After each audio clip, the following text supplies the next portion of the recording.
Okay, in this lesson, we'll take a look at how to create a line chart or a line graph in next to no time. Let's go. Now, step one is to ensure you have a data set that is structured in the right way.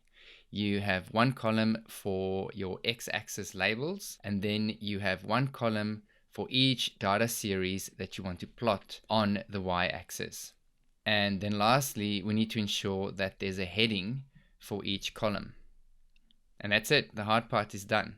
You just need to make sure your data set looks like this. Now all you do is you click somewhere within the data set. On the Insert tab in the Charts group, you click on this one, which is Line Chart. And the top left-hand one is a basic line chart. And there we go. We have a line chart. So you can see, because we structured the data in this way, Excel has gone ahead and picked up the dates as our x-axis labels.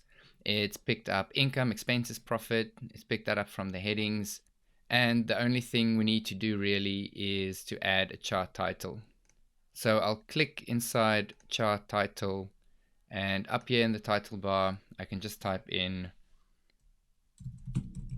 quarterly sales, enter, and that's it.